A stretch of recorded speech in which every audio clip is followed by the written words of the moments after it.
Good afternoon, everyone. On a beautiful sunny afternoon of June the 8th to the 11th talk of the Digital Food Series 2021. So we have until now a 6-part series about European Green Deal and sustainability standard. And this is the one to the last. And great to see everybody. Just first to introduce, I'm Tiffany Tsui. I'm the co-organizer and moderator of this series. I'm Chinese, I'm Dutch, I'm living in the Netherlands. I'm a global strategist focusing on sustainability and transformation and bridging East with West. Together with Dick Vion, founder of Foodlog, we developed the concept of the Digital Food 2021 series to focus on the theme of connecting data, technology, and strategy, and connecting people, ideas, and regions. Bianca is also here, same background, coordinator shirt as we always do. She's the senior project manager of Foodlog, who is now also busy organizing the offline events in the second half of this year, following our digital chats. So first of all, I would like to thank you for the sponsors, ktba, who has also a speaker today in our panel, InfoSupport, SyncForce, City of Rotterdam, Province Zuid-Holland, Greenport West-Holland, Leiden, Delft, Erasmus University, and Wageningen University.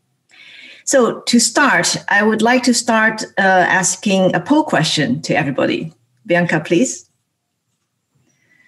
So this is a question actually typifying the EU's role in the global landscape by setting stringent standards. So the question is about beginning this year, EU banned the use of palm oil for the production of biofuels with a goal, respectable goal, to stop deforestation of rainforest in Southeast Asia.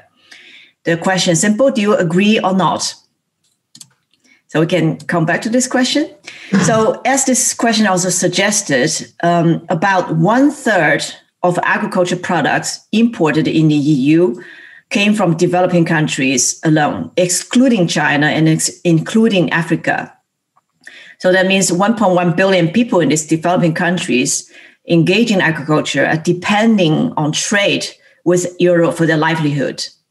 So today we have 3 panelists to talk about standard setting, which is a strong suit of Europe, and how it affects the global landscape in terms of business development, but also about fairness and the development for less developed countries. I would like to first ask our first panelist, Babatunde. He's a regular in our series. He's a Nigerian food expert and agronomist. He is also a certification expert, meaning he helps African farmers to achieve standards and certification requirements set by international government or communities to help African farmers export. So I would like to ask Babatunde to explain to us from a on-the-ground perspective, what is certification, how does it work on the ground, and what kind of opportunities and challenges means for farmers in the first mile? Babatunde, please. Thank you so much, Tiffany. So good day to everybody. My name is Babatunde. So we'll be talking briefly about certification generally. There are several certifications, and everyone, especially in Africa, looking at how to take advantage of the market requirement, especially for European market, to get certified and expand their markets. And one key thing about certification is that it's now becoming a popular thing in Africa, specifically in Nigeria and some other countries, like Ghana. Ghana is well developed because in terms of their certification, they've been involved in certifying their produce for over a few years, unlike Nigeria that just started. And some other African countries too are seeing several opportunities in certification. One key thing is that there's processing and certification. Different certification. We have the Global Gap certification. We have the Halal certification. We have the Forest Stewardship Council, that is FSC. We have Fair Trade certification, and with others. And one key thing that is important for all this certification is that different certification has their different focus. And one key thing in Africa is that most exporters, they look at market requirement for these certifications, especially for specific certifications. So the certification process, next slide. One key thing in the certification process is that for you as an exporter, you need to identify the need of your market in terms of requirements, certification requirements. Some markets require rainforest alliance certification. Some UTZ, now since they are together now, it's now rainforest/UTZ, youth. Some market require that. Some require organic certification, especially the EU organic certification. Some market require your fair trade certification, especially for cocoa products and cocoa production. So different certification have their own areas of specialization or what their sustainability plan. For fair trade, they look at the welfare, the laborers or workers, and all the farm. For rainforest, they look at to serve the environment. It focuses more on natural ingredient for production certification. So as an exporter here, you help us identify your market and what is the certification requirement to actually know the type of certification you are going to go for. And you monitor the second one is implement the certification standard. So when you know the certification that your market is requiring, then what you need to do is to implement that standard. It could be Rainforest Alliance, it could be organic certification, it could be Halal certification, it could be water stewardship, it could be Forest Stewardship Council, especially for forest stewardship is most time for wood and wood products. So you implement the standard. And sometimes for implementing the standard, most exporters look for consultant, more of local consultant or international consultant to help them interpret those standards. Then the next thing is you monitor the implementation of the standard, and that's where we come up with internal audits. The company try to conduct different internal audits to know that they're actually implementing that standard. And the next one, after you've done your several audits, you've seen that, oh yes, you are now prepared for the certification. Then what you do is to find certification body. So there are several certification bodies, which most audit, we call the third-party audit, for the third-party audit.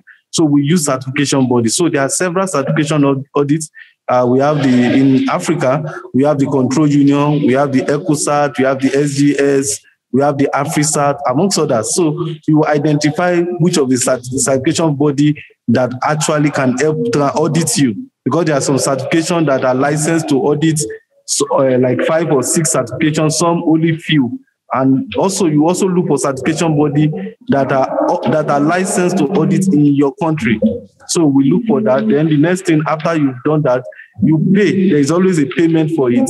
For that certification body to audit you, they always request for some information. So the information you provided, based on the number of farmers, number of hectares, your volume, they will actually give you how much you are going to pay. Then the external audits, the auditor comes down to your country, come to your farm. If it's maybe associations, they audit them.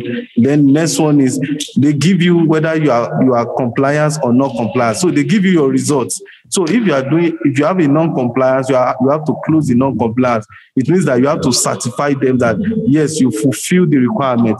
Then after that, what they offer is certificate of compliance. So the whole process, actually, for you, now you have followed the requirement. The external auditor have come and certified that, yes, you followed it, you passed it. You know, some certification, they have a pass mark. Like for rainforest, for your first year, you have to pass 50% of critical criteria, 100%. Also, 100% of critical criteria and 50% of more of like a progress performance. So, and for year 2, they have their own, and Global Cup 2 also has its own criteria to say, okay, you can give you certificate of compliance. So That is all about certification process. Next, then we look at the challenges. What are the challenges? Next slide, please. So, in opportunities, I see challenge. In opportunities, there are challenges, and in challenges, there are also opportunities. One of the things, let me talk about the opportunities, and I'll talk about challenges. One of the opportunity of certification for African farmers is a new market entry. So for most times, maybe farmers associations or exporters, having a certification give you opportunity to enter new markets. There are some markets you can't just enter without certification. So certification gives you opportunity to actually access new markets. The second one is that it's a marketing tool. Like for Unilever in Kenya, I think some years ago, for their lipstick tea, they got rainforest certification. And one of the key things that they use rainforest certification to do is as a marketing tool, to promote, to actually tell their consumers that yes, they have a focus for sustainability. And what happened following year was that there was an increase in the quantity sold for lipstick. So we also use marketing. We use certification as a marketing tool, especially for our buyers. The key thing is market expansion. As a market entry, you can also expand your market because of certification. You could just be supplying just a local or a few buyers in the EU, but with your certification, you can expand to other markets also. Opportunity 4 is an increased income for smallholder farmers. So for certification, most certification rules also take into cognizance the farmers' welfare. So farmers that are certified get higher money or they get higher return than farmers that their produce are not certified.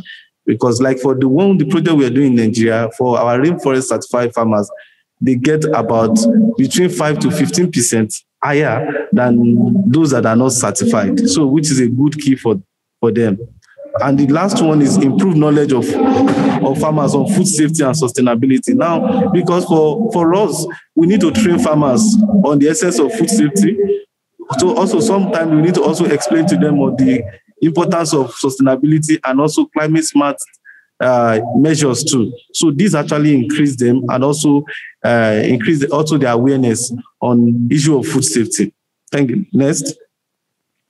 And last one, which is the challenges of certification. One of the key challenges in certification is high cost of certification cost.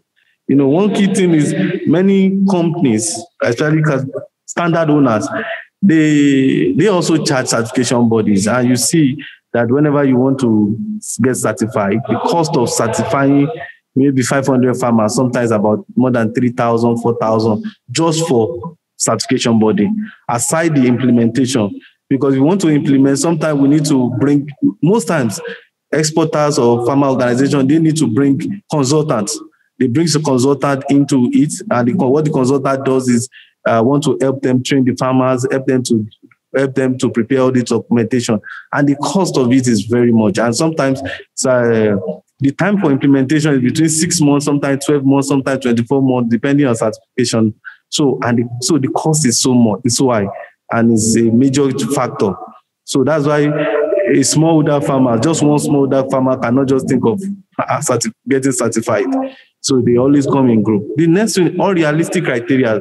So many of these organizations, what they do is when they give you the criteria, some of the criteria are not even, you can't use them here, especially in Nigeria.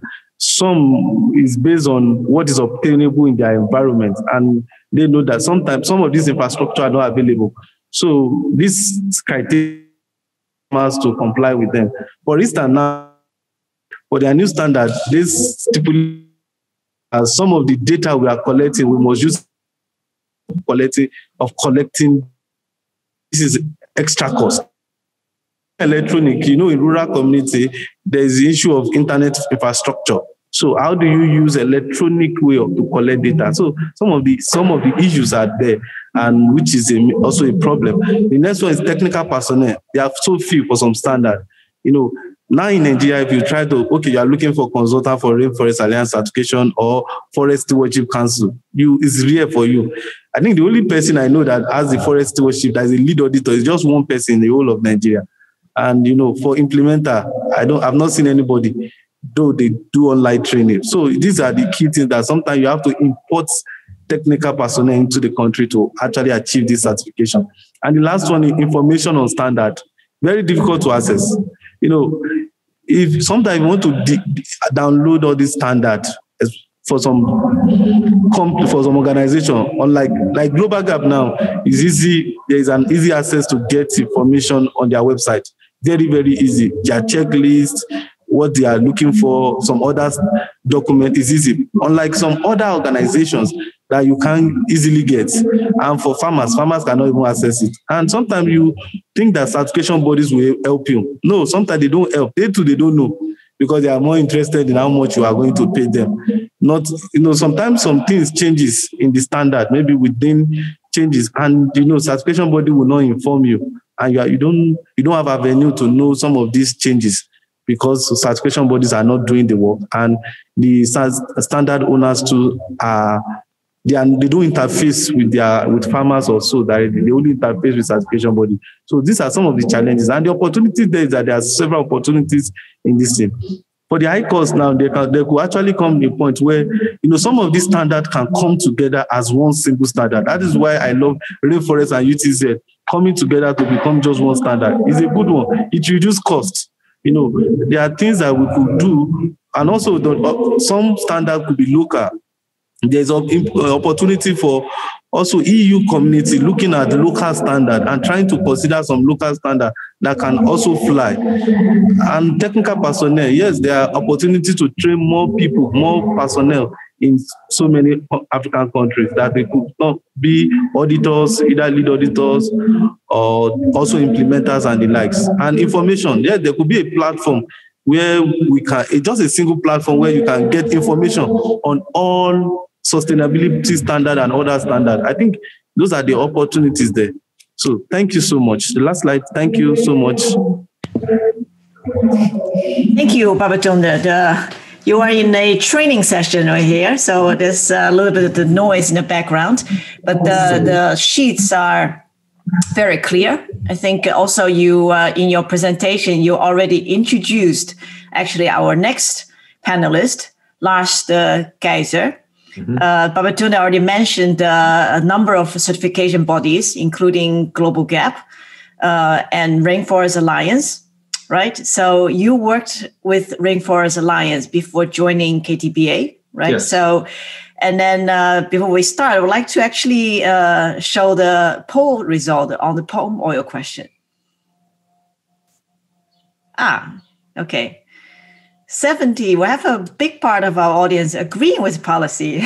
Interesting. So palm oil is one example that got quite a lot of bad rap in the sustainability questions, because deforestation, and then also thanks a lot probably to the work of NGOs in promoting in consumer education to think palm oil is very bad, and then you have much better alternatives. What do you think? You are at the table setting actually the standard and shaping the consumer opinion about it, right? So do you agree, yes or no?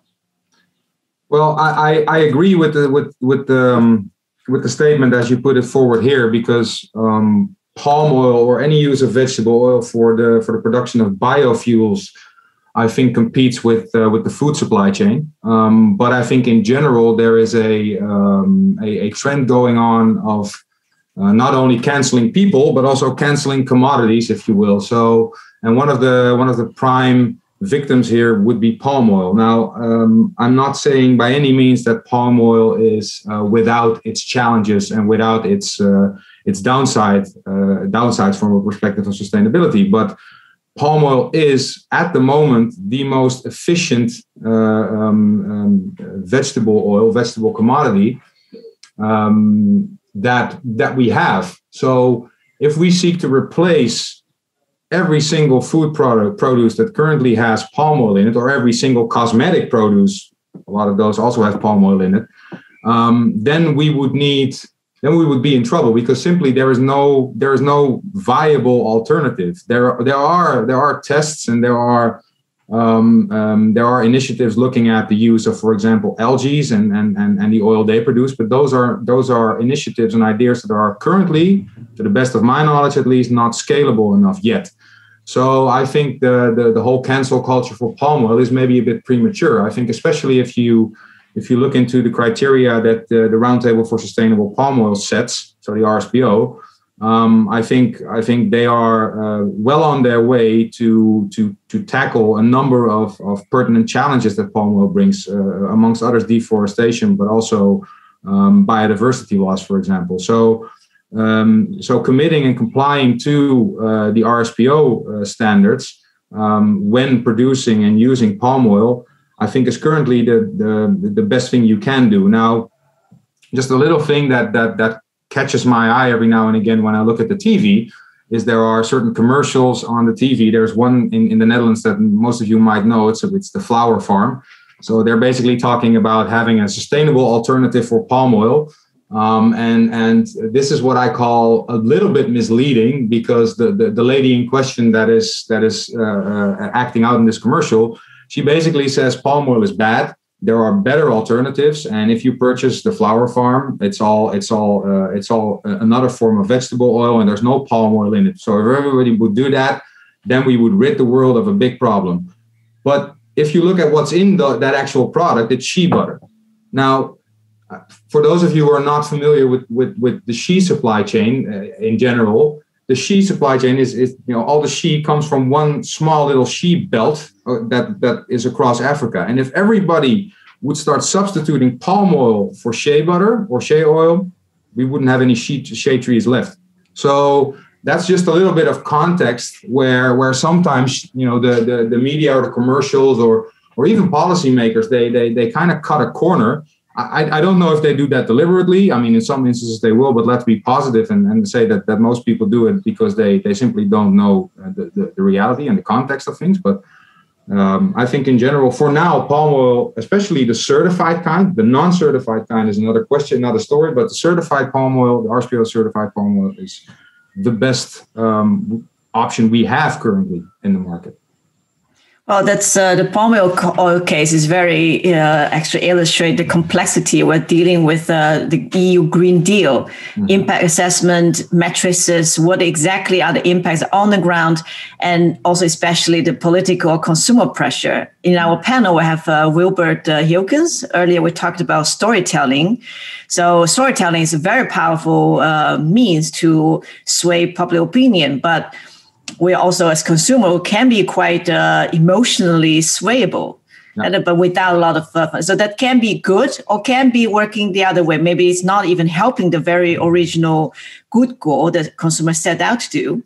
So if you now you switched from NGO to, let's say, consultancy, and we're talking about standard settings. If you would combine this regulatory and kind of voluntary certification experience, what would you have to plead to policymakers in EU regarding this sustainability standard setting process? Well, I think context matters. That's the first and foremost advice that I would like to reiterate and echo time and time again. And actually, in one of my slides that I have, I hope this becomes a little bit clearer. Please, you can start with your presentation to explain. You can put up my slides, Bianca, please, then and actually move to the first slide. So before I go into a little bit more details, let me just give you a little bit of a short background before I go into that question that Tiffany just asked. I'm Lars de Keijser. I am now the lead sustainability consulting at Mérieux, NutriSciences. And in previous capacity, I've been working in the palm oil sector for IOI Group, Lotus Coblan. And I was a non-financial / sustainability auditor and advisory manager at KPMG and Deloitte. And in my last capacity, I was committed to advancing sustainable agricultural value chains when working as the cross-sector strategy lead for the Rainforest Alliance. And in my current capacity at Mérieux, I am helping Mérieux develop their sustainability consulting services portfolio. And I work alongside clients in the food industry to integrate their compliance requirement in relation to packaging, food waste, nutritional value, transparency, and integrate that information into their management systems, because I think that there's a gap there. and help them secure more and better supply chain transparency. And I would like to start my talk by relating to what Tiffany just mentioned. So if you could skip to the next slide, please, Bianca.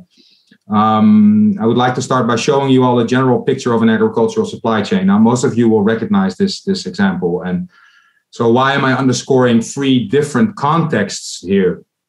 Well, that is because my plea to the EU would be, if you start developing new standards and if you start assessing the standard landscape, make sure that you keep these 3 contexts in mind, and especially from the Green Deal, the new Green Deal, and then specifically the Farm to Fork strategy, there are several drivers included in that Farm to Fork strategy that have a clear link with that context. And by local context, for example, I mean that sometimes there are issues with limited visibility and assurance on activities that take place on the farms. And that often happens due to a lack of what we call first mile traceability. So a lot of traceability solutions, they commence at the collector and not at the actual farmer where the issues take place. What I mean by the pre-competitive context is that there is, and that's nothing strange, I think, to most of you here, there is always difficulties in aligning between the data of various supply chain actors. And that is often due or as a result of commercial and competitive interests. So you need to keep that into account when you develop a new standards, that it's not simply a given that companies will start sharing all sorts of information with one another. You need to facilitate that. And last but not least, and I will go into more detail on each of these in a minute, last but not least is the differentiation context, I would say. And retailers, but also private label brands, but also out-of-home brands, they often seek to communicate on impacts that are related to their own sustainability reality. And what I mean by that is that they want to tell stories about sustainability themes that matter to them, that are relevant to them, and that set them apart from the competitors. And in order to make sure that you facilitate that differentiation potential, you need to be offering differentiated claiming opportunities or label use opportunities. Because if you don't, then your standard, as soon as it grows, it becomes less of a differentiator. It becomes almost commoditized. So if you look at the drivers that are stemming from the new Green Deal at the moment, and especially the Farm to Fork strategy, you see things like the Commission is thinking about a strengthened legislative framework for geographical indications, which means as much as you need to have more traceability and better traceability in place. Another thing is the extension of mandatory origin and provenance indicators. And in Western supply chains where we have the appropriate infrastructure to do that, this is, I wouldn't say easy, because then I'm kind of discarding a lot of hard work that's been doing, but especially in tropical agricultural supply chains, in which you deal with rural areas, there's often not enough infrastructure there to have advanced data solutions to provide that origin or that provenance of products. So that needs to be taken into account.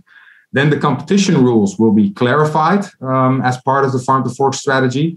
And there will be a legislative proposal for a sustainable food system that will be launched. That proposal will be launched prior to 2030.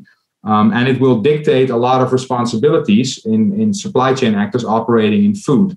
And their responsibilities will be defined and addressed. So if you want to be ahead of the curve here a little bit, as a food supply chain actor, then you better be aware of these trends. And from the differentiation context, there are two things I would say that are very pertinent. One is the development of an EU-wide code of conduct for responsible business and marketing practices. So what that sets out to do is to prevent the false claiming of sustainable policies or sustainable accomplishments, sustainable claims, if you will. And there will also be the creation of a sustainable labeling framework that covers not only nutritional but also climate-related information on pack and also the social aspects that are related to some of these food products. So these are drivers, and this is just a way to indicate that these contexts are they're not coming out of thin air. They're actually driven by a number of things, amongst others, that new farm to fork strategy, which is part of the new Green Deal. Now, if you can skip to the next slide, please, Bianca. I will go into a little bit more detail here. So if you look at the local context, for example, like I said, there is often limited visibility and assurance on activities, and Babatunde just mentioned that in his story.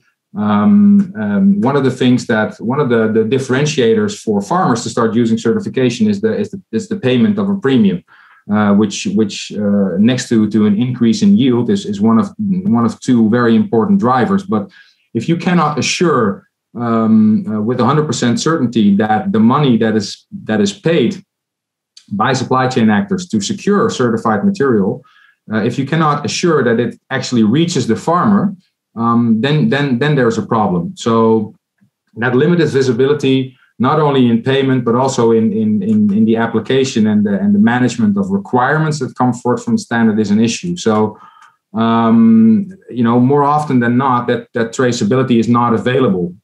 It's only available from the collector onwards, and this leaves a lack of visibility of activities undertaken by these smallholder farmers.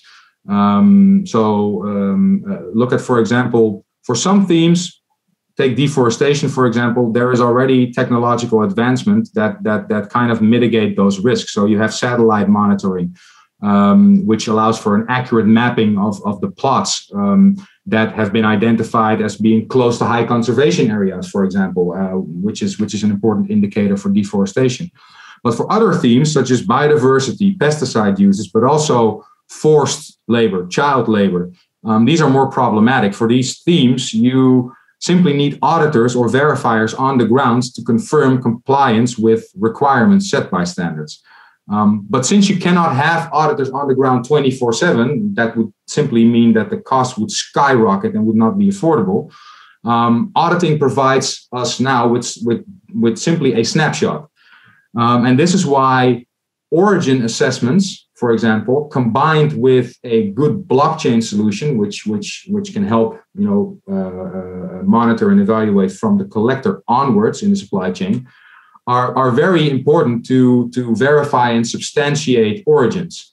And at Mérieux NutriSciences, for example, that's one of the things that I'm working on and exploring, because we are one of the leading providers in origin and food integrity assessments, and we can help you, or we can help companies, design an integrated supply chain approach that can be combined with existing standards and assurance measurements, but also with blockchain solutions, for example. Now, looking at the second piece of context that is very important is the pre-competitive piece.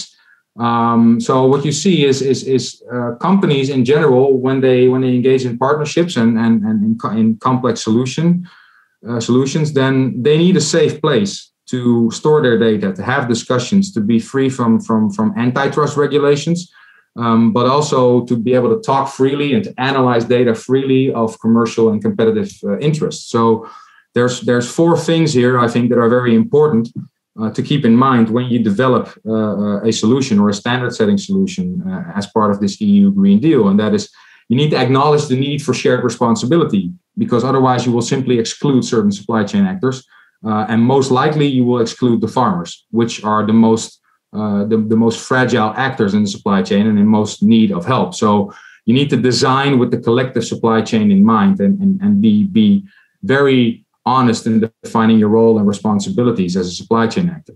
The next thing would be to focus on the pre-competitive collaboration. So if you start emphasizing your individual interests, then you will not succeed in forging a successful partnership. So you need to emphasize that the collective win is always bigger than the individual effort that companies put in.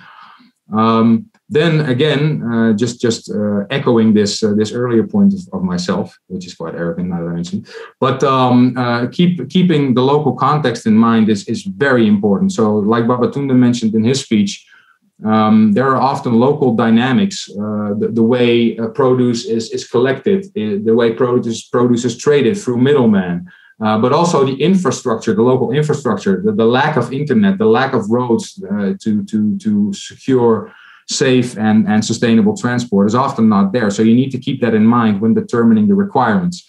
And last but not least, I would say if you are in need of sharing pre-competitive information, then look for facilitation through an independent third party, because that avoids the issues of confidentiality and proprietary issues. So I think that those four things are key when developing standards in the new EU context.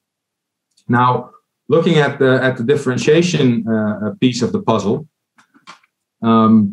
one of the main reasons why standards are often used by brands or by retailers or by other supply chain actors is the differentiation potential. So you have early adopters and early majority participants, conscious consumers that often secure a so-called, what I call a communication bonus. So a sustainability label or a claim on pack that can appeal to a conscious consumer and can set you apart as a brand or as a supplier.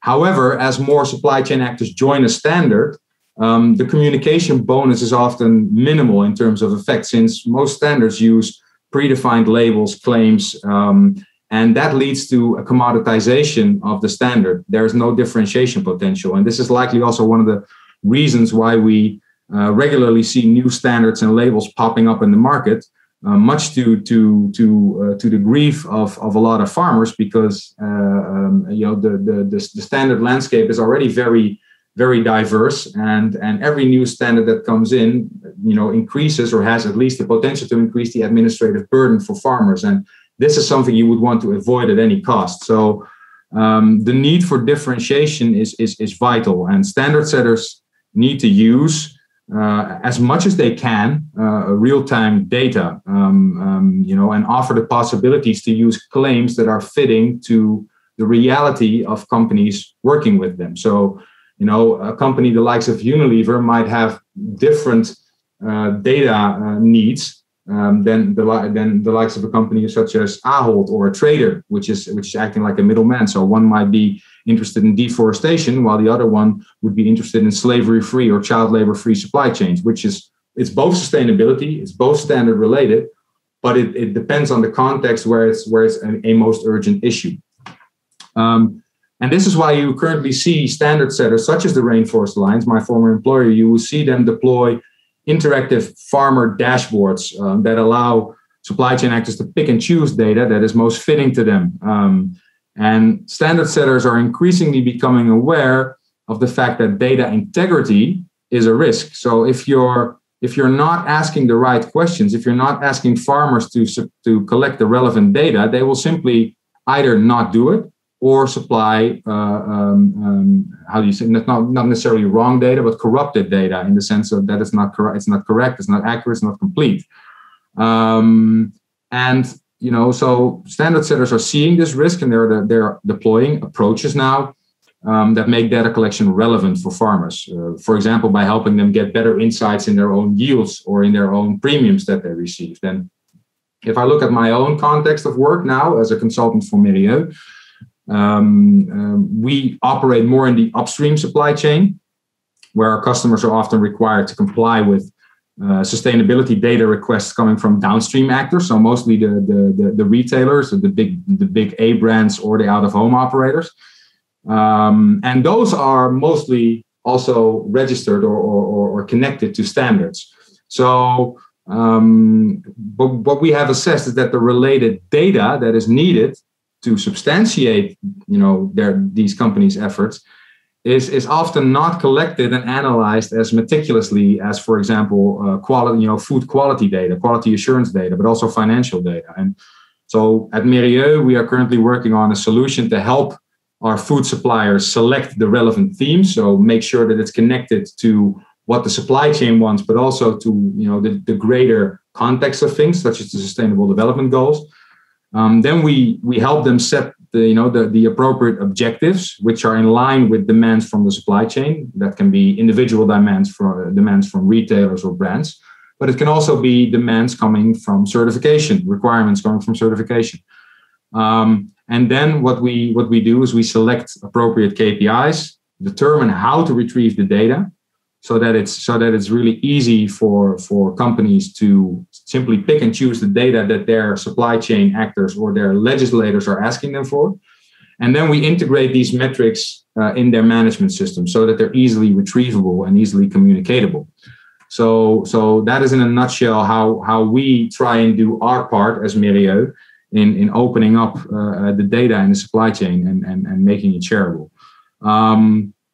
I want to keep it at this for now because I think it's already quite a lot of information, and I think we have another speaker lined up. So I will leave it at this for now. But thank you for listening. Thanks, Lars. You're welcome. I would like to introduce our next speaker, Bert. Bert Urling. Yes. Yes. Can you are in your car, I understand. Let's hope the 4G works well. Yes. Great. We can see you. So you heard Lars representing ktba and Mérieux basically as a chain player between food companies and regulators, making a plea basically on the standard setting process, VU. And you are, in some ways, can be that global standard setter. You are an expert in animal welfare, in food safety, and then you've been involved in many setting the global standard for many issues on the topic. So I would like you to tell us, why is Europe so strong in setting global standards in the food industry, and how should the EU respond to this plea coming from the industry? I think the reason that Europe is so strong in standard setting is that our society is really asking for that. And you see what the companies are doing. They are listening very carefully to the society. And they really want to answer the demands of the society in a proper way. But the question is, these standards, they are of the last years of the past millennium or the past century.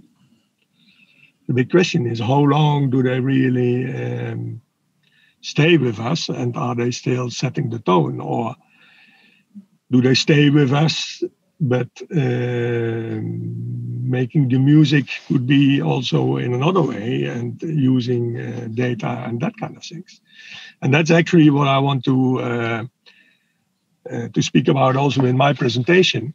In how should we further develop, and how can we answer the demands which come up with the new legislation in the European Union, but especially with the new demands of the market. Because what my opinion is that legislation is actually something of the past. And the demands of the market, they are much more critical and coming next to what in reality is working. When I look back to several incidences and how that worked, I would say McDonald's has set food safety standards and not our governments. And that's where we have to think about. Our governments take over, and that's fine, and they put in the legislation. Nothing wrong with that. That's their role. But who is setting the scene? Firstly, to my opinion, that was McDonald's. So I think we have to see the standard setting process of the European Union also in that view, and to see, okay, what does it mean for our smallholders on other continents? So yes, I please. I better start my presentation. So you yes, have my please. presentation. Shall I keep the camera on, or shall I switch it off to improve the quality? Yes, you can keep it on, so we can still see you. Okay. Yeah. May I have the next one? Just a short introduction who I am. I'm born on a farm with all types of crops, cereals, but also sugar beets and dairy cows and pigs. As you see, the smallest boy on the picture, that's me. Now I'm a little bit more ugly, but anyhow. When I was at very nice picture. When I was at the farm, I decided that I wanted to be a veterinarian and work in the food sector. I have to admit that my father was also chairman of the farmers cooperative, Campina, at that time. So I was not as a regular farmer son, but more involved in transforming basic agricultural products into food commodities, which really has all my attention. But I wanted to be a veterinarian and wanted to work in the food sector. So I did it. And what you have to do when you want to specialize yourself, you first finish your education, get your PhD, and then I stayed for half of my career until 2022 in veterinary science. So I worked as a scientist, both at Wageningen University and Utrecht University. And when the general food law saw the light, I moved to the industry, because then it was really decided that the real responsibility should be at the industry. May I have the next one? So currently, where are we with all the quality standards, and what are we doing? And we have local standards and we have global standards. And what you see here is that the whole supply chains, they are already filled up with different standards. And when it's okay, these standards communicate with each other in a horizontal way and in a vertical way. So that's all developed. There's a landscape which is more or less mature. And additional on this, we have also specific standards for just one or two items. So they are also there, but they are just having one thing in focus. And then you still have to work with additional standards to get the whole picture colored in a proper way. And what we all see next to this is that product integrity is becoming a much more important issue. And we have seen now that IFS, what you see in the processing part, that they have now developed a product development standard, IFS PIA, IFS Product Integrity Assessment, in which it's possible that you certify all types of claims. So it's not describing just a single claim, and I want to secure that. No, whatever claim you want to have, there is a process in place, and you can get audited to get that done. But that's not so interesting for the smallholders on other continents. May I have the next one? So basically, we have some basic attributes which are based on food safety, tracking and tracing, having a correct label on the products, taking care of product integrity, which is very much connected to tracking and tracing, but needs sometimes some additional measures to be taken. And the next step is also that everybody wants to have a real transparent supply chain. And that's all these things, all these attributes, these basic attributes, we need to have them demonstrably be in control. We have to show every time these things are in control. So it's not anymore a matter that when an auditor comes, I have to show it's in control. But we have to move to the next stage. We have to be in control every day. And then we get, let's say in the next slide, we get additional attributes. But it all starts with saying all the basic matters, the basic attributes, they are okay. And then we start to speak about climate. We start to speak about transparency, supply chain, organizational aspects. Everybody wants to have a short supply chain. And short means short in terms of not too many participants, not too many traders. Could be long in distance, but can be short in organization structure. And the last one, that's relevant. And nobody is saying, okay, we should not travel with food. No, we should do it in an efficient way and work in an efficient way, but organize it properly and don't create a table full of spaghetti, so to say. Of course, labor conditions are interesting. No deforestation and biodiversity and integrated crop management. And these are all things we need to get done in a proper way.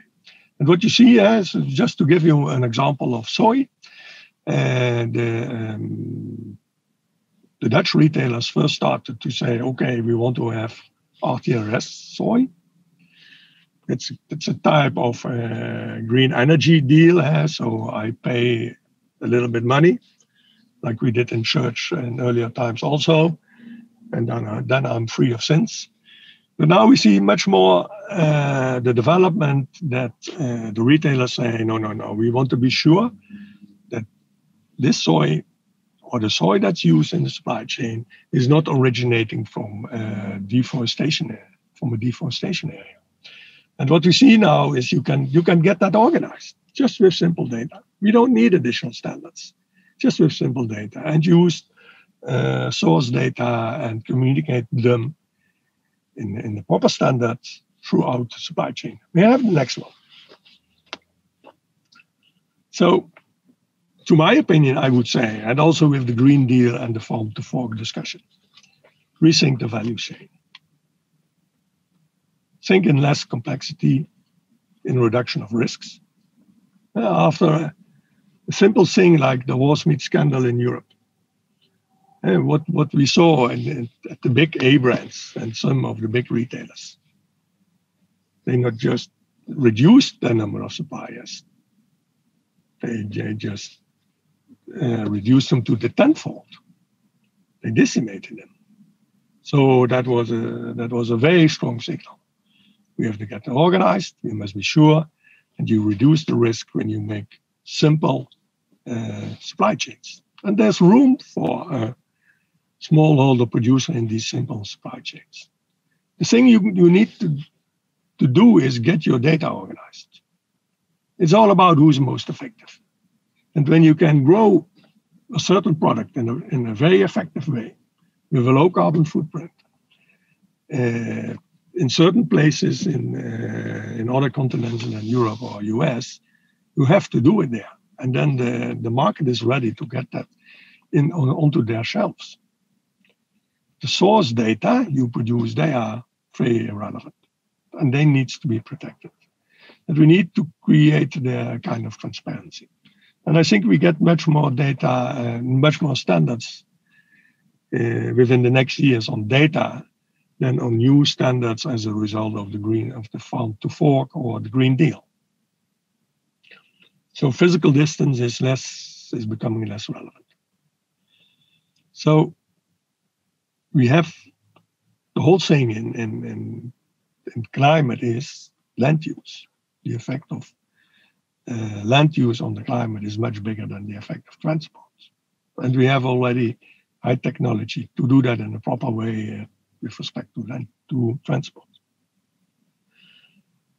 So there's also a substantial market demand.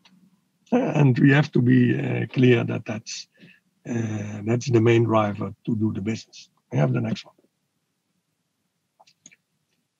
Can I have the next one? Yeah. So when I look to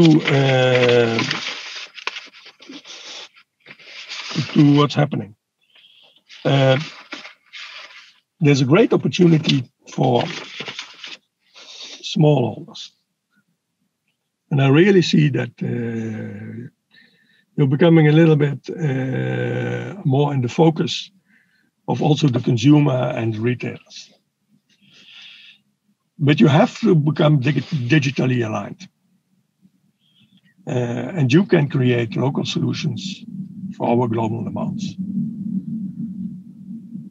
And once again, farmers all over the globe, they are the best solution for sustainability. And you have to produce those products which best suits to the environment where you're living in. So rethink your position in the supply chain. Think about, okay, what type of products do I have to grow? What type of products makes me unique? But also rethink how you can improve your sustainability way of farming. I would say think in EU terms. Well, since the beginning of the EU, we have said every time, you have to produce in those regions which are the most effective to produce a certain product.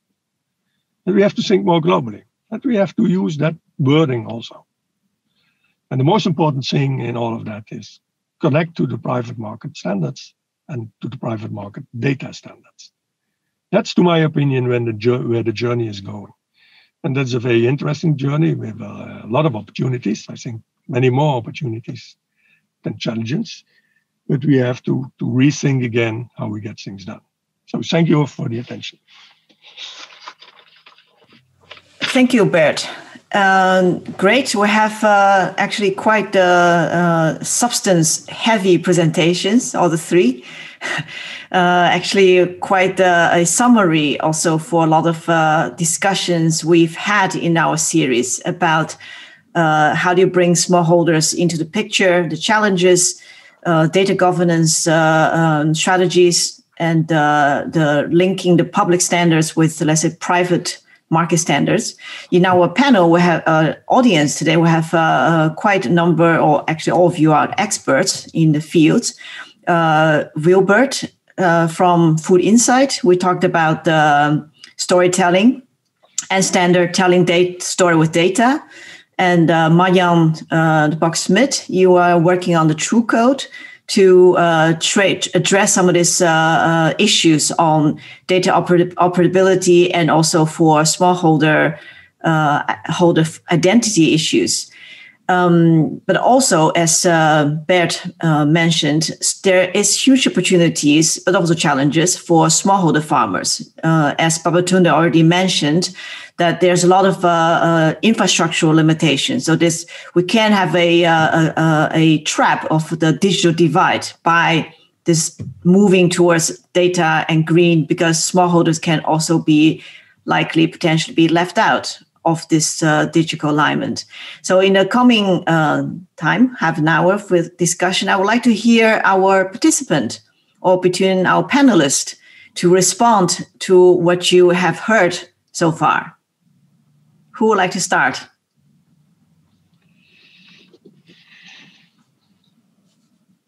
Do you allow me to jump in, Tiffany? Yes, please, Marjan. Good. Hi, Bert. Nice to see you. Yeah. Nice view like this. Very efficient, very efficient. No, I think it was all the speakers. It was amazing because it was a feast of a party of recognition, I would say, to have such level of speakers again. So compliments to the organizations. I would like to start with responding on the issues that both Babatunde and Lars were linking back to, and that is fair value distribution. I would like to take that angle, because if it's a premium that has to go back to the smallholder farmer, or if it's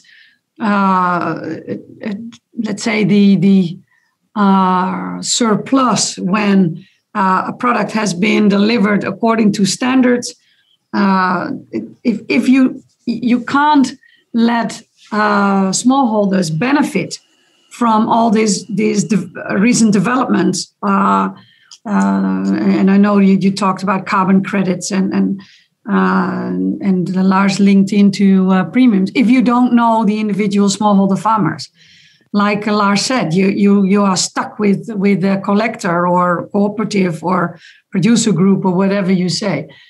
Is that an easy challenge to solve? No. Do we have to? Yes. Because if we don't, then we never get a real positive impact in all the environmental and sustainable topics we are talking about. Because the majority of the issues are in the first mile of the supply chain. So I work also with Bert on this topic called the True Code, which is an initiative we took to see, based on all our experience with data, with technology, on what is possible to identify every individual smallholder farmer that plays a role in a supply chain. We know that many certifiers only take a sample of the total group, and they are not willing to share this vulnerable data from their business perspective, because they say, well, if we open up, that's a lot of transparency. So the True Code initiative is just an attempt to see, can we provide every individual farmer with a free passport, with a free identification of their location.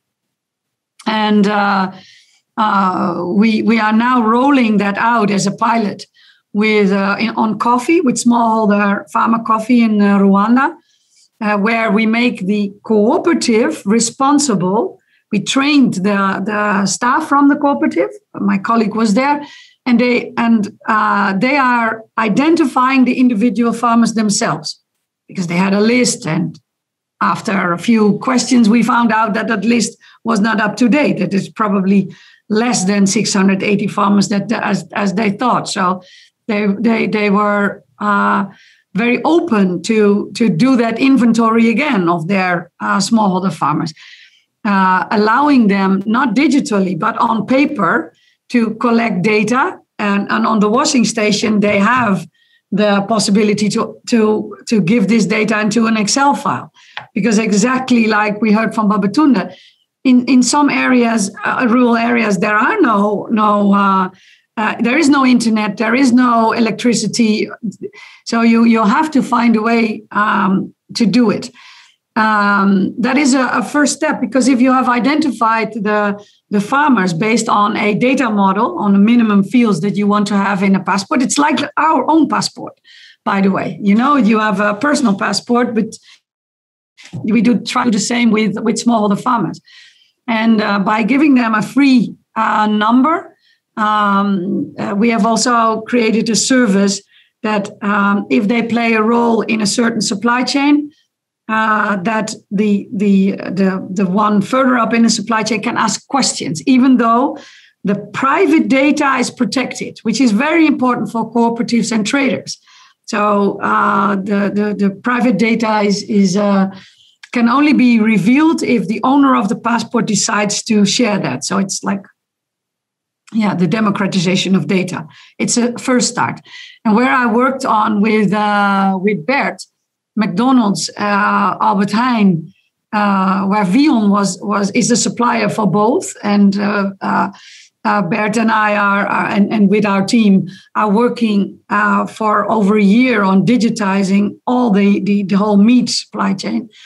And we were faced with questions that retailers had and McDonald's had for the deforestation related to the soy that was fed to the pigs that Vion is selling, both the retailer and the food service company.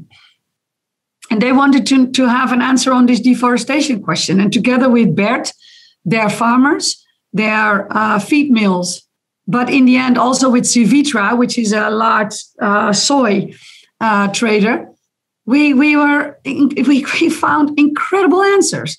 We could really go back to the cooperative, and that was the last phase of the pilot, and we will continue that pilot to see if we can go to the individual farm related to the soy that was fed to the pigs in the Vion group.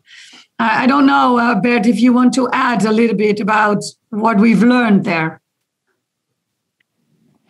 I think we learned to move to data and to work with data in addition of basic certification. And I think also the future. And we see that also there are a lot of other examples.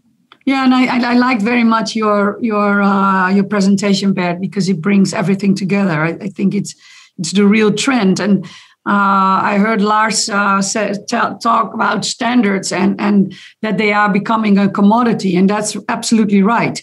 If I look at the retail clients in Northwest Europe, where I'm allowed to work with, and we plow through hundreds of thousands of data points from all their private label and fresh suppliers, it's all about moving from compliance to impact, and that is a good trend, but it reinforces the necessity to identify smallholder farmers, because otherwise they can't benefit.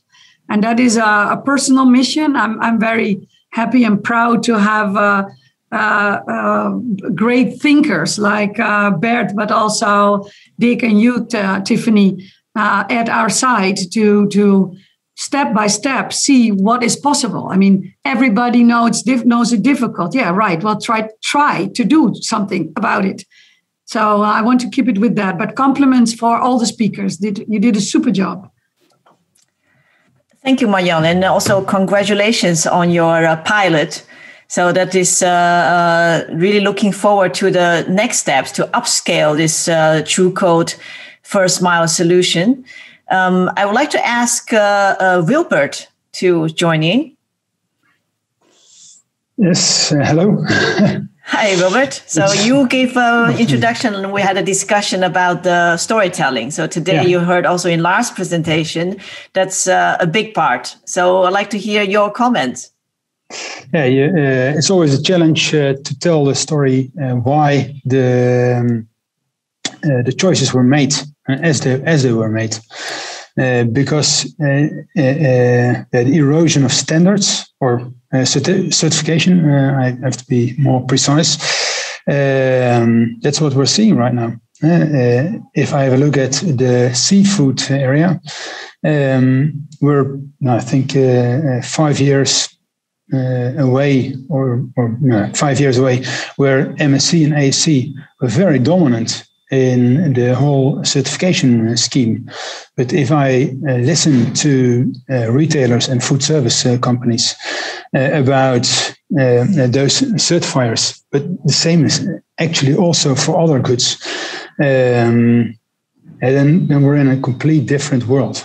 And people like to find trust in the actors in the supply chain, including the smallholders, as was mentioned. But they like to know why were the choices being made in the way they were made.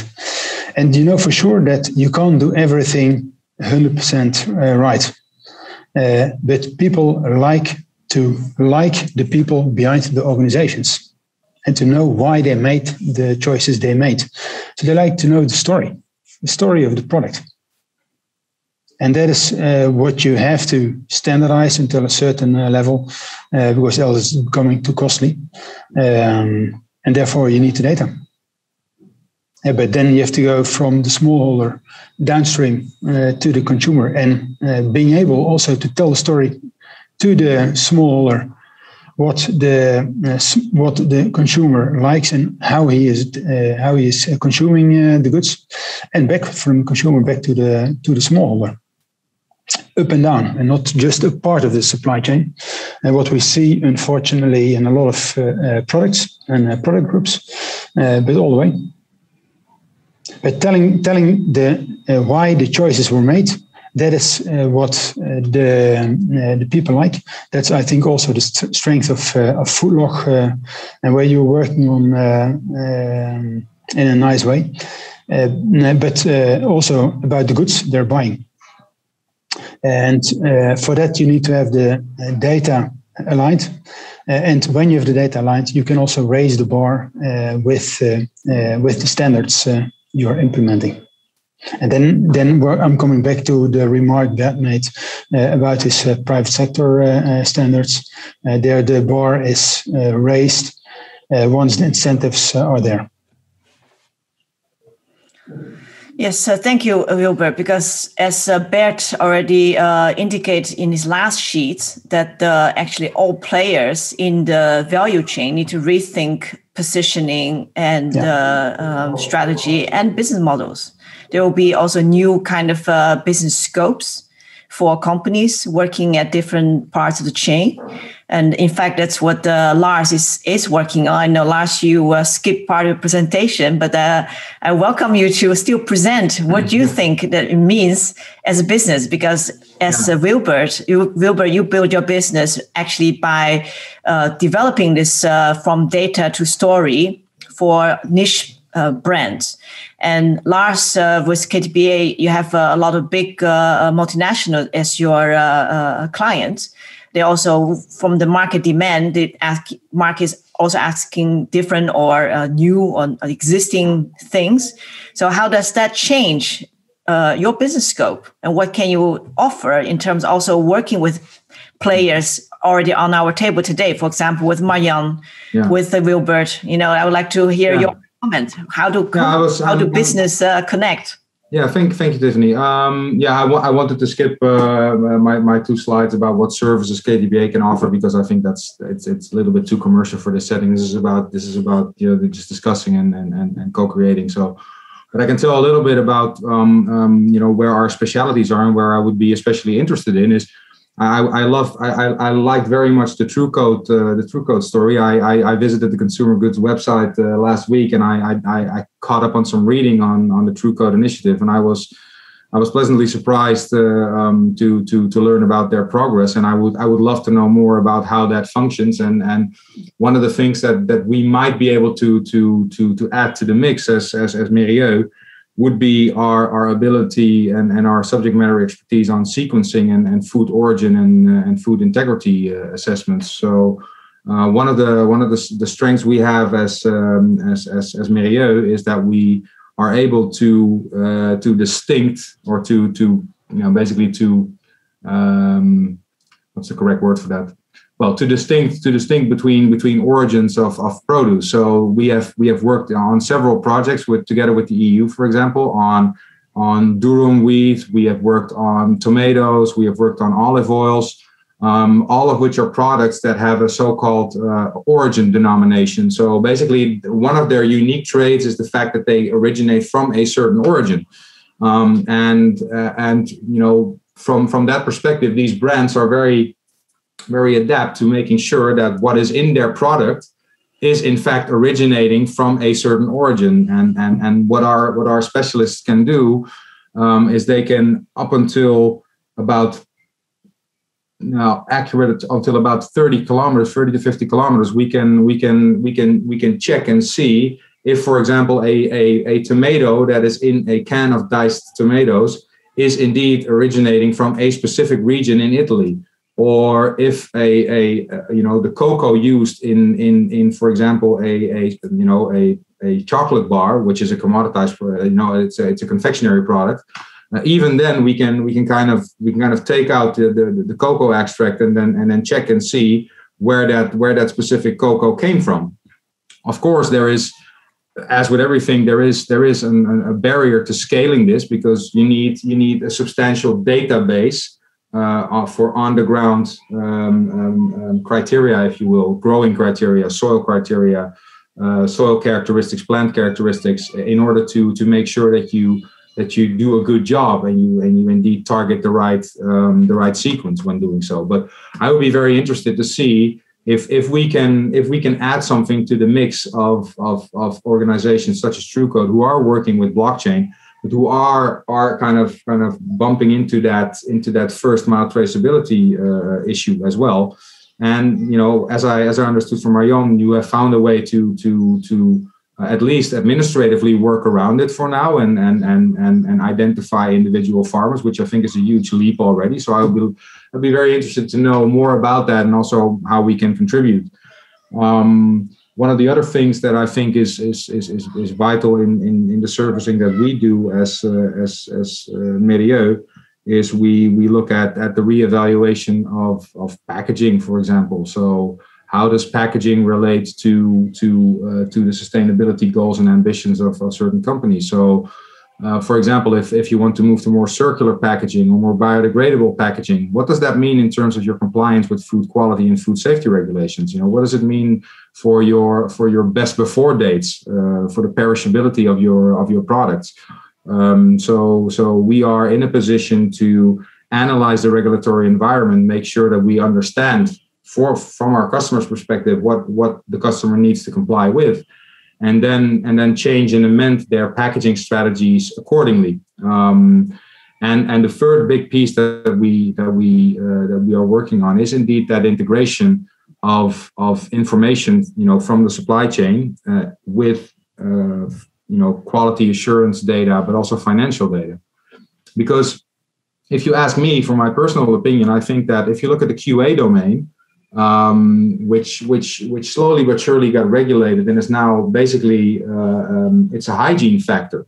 And for certain sustainability aspects, I think we are moving in the same direction. So, for me, there is no doubt that within 5 years from now, each and every supply chain actor working with a large retailer should be able to kind of show data that shows them that shows their own carbon footprint, that shows maybe even the carbon footprint of the products that they deliver. So certain ingredients, but also certain. Can confirm that, Lars. That will happen. So we're already working on that. Yeah, exactly. So what I'm interested in is how do we integrate that? Because again, there's a lot of folks out there that are very good at stating the obvious. You need to integrate sustainability data. Yes, but how do you do that? We need first mile traceability. Yes, but how do we do that? And initiatives such as TrueCode are very important for that. But I think that the sort of services that we are developing as Mérieux to make sure that we align sustainability data with QA data, and make sure that the same systems that are operating a QA environment and ensuring compliance there are filled with sustainability criteria that can be used in exactly the same way. So if a regulator comes up to you and says, we need your carbon footprint data, you just press 2 buttons, you give them the carbon footprint data. If a retailer comes up to you and says, well, I have certain demands coming from a covenant or coming from a standard setter or even coming from a regulator, you need to comply with packaging. How does your packaging look like? What is the footprint? Well, then you need to be able to access data on your carbon footprint from your packaging, or even life cycle analysis data from your diverse packaging solution. So that is the sort of integration we're working on. We're currently, for example, working with a supplier in bakery goods who has to deal with a lot of compliance requirements from his retailing clients, and those requirements are stimulated through standards and through regulation and through public pressure, if you will, consumer pressure. So, these retailers are having a lot of demands towards our supplier, and the supplier now says, I want to be the best at what I do. I want to maintain, I want to maintain my position as a primary seller for these retailers. So I need to comply with that. So, can you guys help me integrate this data? And that's the sort of thing we do. So I'm very happy to be in a position where I can, contribute at least a little bit to solving some of these complex issues. But again, I would be very interested to have some more in-depth talks with some of the participants today, because I'm very curious to know what you did, what challenges you ran across, and what possibilities for maybe collaboration you see. So.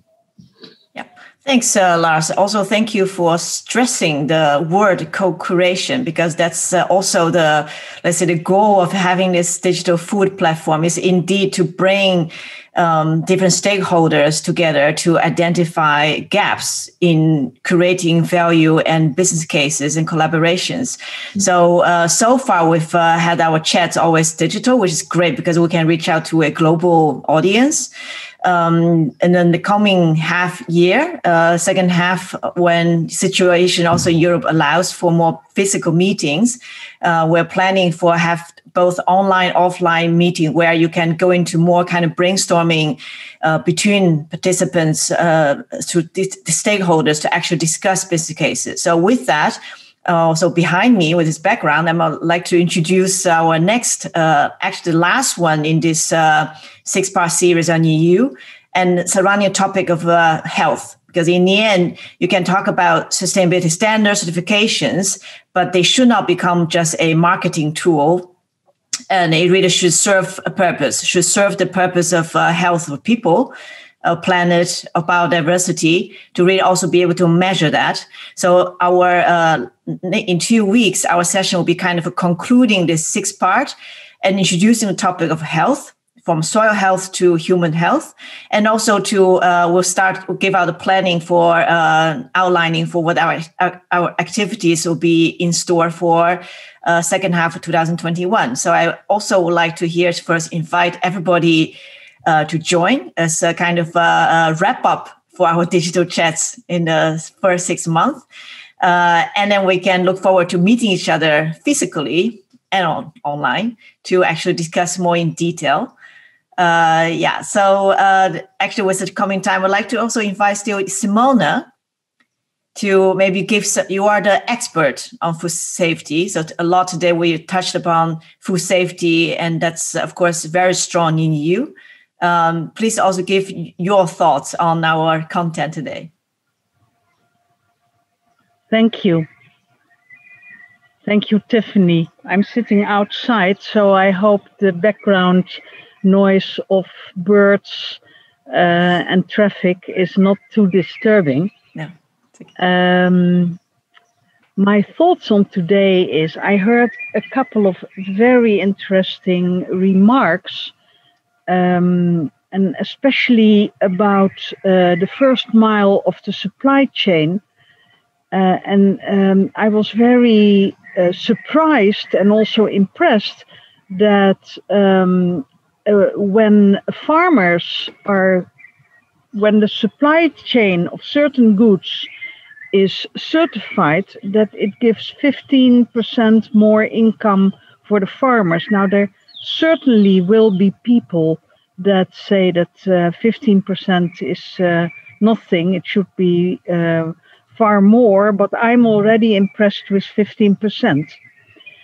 The second thing that really strikes me as being very important is the integration of standards and the combining of standards, which of course saves costs and is important here.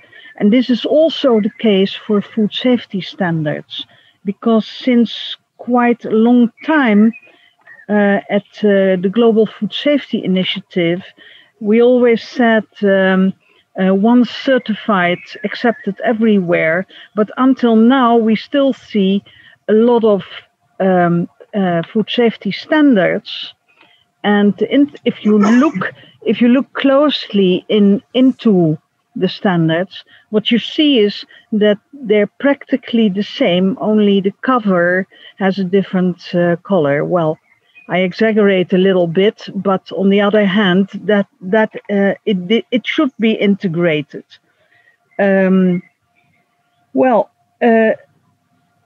Storytelling is of course important, and trust. We were talking about trust, and a long time ago, I had a discussion with Cindy Young. She is Director of Worldwide Food Safety and Quality at McDonald's. And I asked her, why was there no horse meat in McDonald's burgers? Which was at that time an interesting question, because the whole Europe and the whole world was talking about horse meat scandal, as you may remember. And she said, you don't just trust your producers, you verify. And verification is also necessary in your own company. So we're talking today about trust, and she says, trust, yes, but you have to verify whether the trust is at the right place, so to speak. This is also, of course, the case for food safety, not only for food fraud, but also for food safety. And you specifically asked me about food safety. And then she said a lot of things. And she also said, work with suppliers with long-term relationships.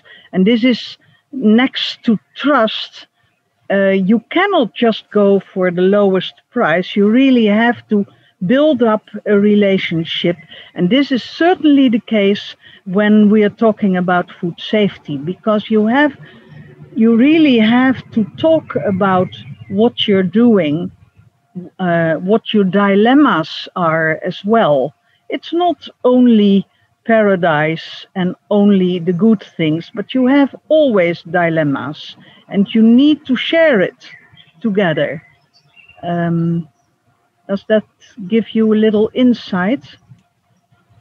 Yes, thanks, Mona. Also, that Bert mentioned in his speech that McDonald's, in fact, like the large food industry players are doing in some ways more than policy regulators in setting industry standard. Yeah.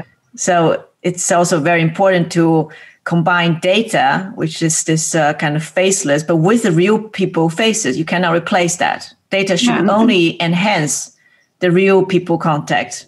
And what I like to add to that, what I heard from suppliers, is that McDonald's actually also pays more for companies with data. So they also answer the what's in it for me questions on a financial angle, giving an incentive to suppliers. Thank you. Sure. So with the last few minutes, I wonder if anyone else would like to give a comment or question to other participant or panelist. You can raise your hand. If not, I would like to ask maybe Babatunde, if you are, or Bert, if you're in a position to surrounding, you can talk, to kind of give your last summary words to conclude our session today. Babatunde, are you still there? Okay, thank you so much. I'm still there. Were you able to follow the talk so far? Because actually a lot comes back to the first mile. And then also in our previous sessions, you also mentioned a lot of challenge faced by smallholder farmers in terms of digital capability. But there's also a lot of business opportunities and chances also for you as a consultant to help farmers to get better prices. So I'd like to ask you to rethink today and also think about what does it mean for your business and for the farmers you work with.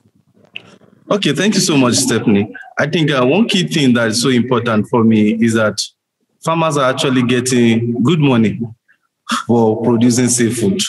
I think the good money actually translates into a better life for them, better life for their children, and also better life for their wives. And also for the women farmers too, getting increased revenue because they actually follow good agricultural practices and their produce are certified. It gives them also access to become financially included, because with good money they can save. With actually increased money they can save, they can take care of their children, and they could achieve anything they want to achieve. And for the youth also, it also gives them opportunity to increase their knowledge, produce good food. And ultimately, it helps them to also preserve or protect the environment. I think that is a very key thing. They are making money. They are also into sustainability. They are making money. They are protecting themselves, because they are not using, they know how to protect themselves against harmful chemicals, and also the environment is sustained. And what I see there as an opportunity is this, that the more farmers have access to this knowledge, I think the better for them, because at their point, they see every project as their project.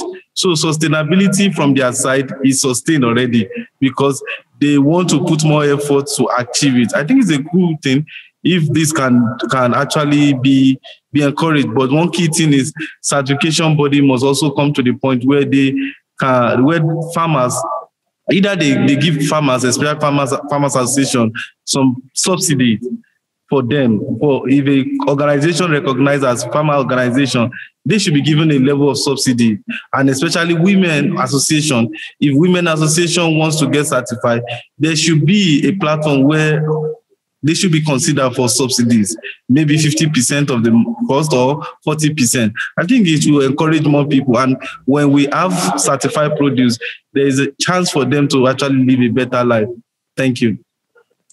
Thank you. So its kind of conclusion is the EU Green Deal, since its birth about a year ago, it has a lot of criticism and, let's say, doubt whether that's implementable or really benefiting the society and the business. But one thing is also Bert mentioned why EU is a leader and also strong in standard setting is that in Europe, the government are very good with taking in opinion and listen to industry and society demands. So with that, I think there's also value of us getting together and discuss these topics, because these voices and then the proposals will be able to pass on to policymakers and also decision makers to set global examples. So with that, thank you again, everybody, for joining a great discussion. And I will see each other again in 2 weeks.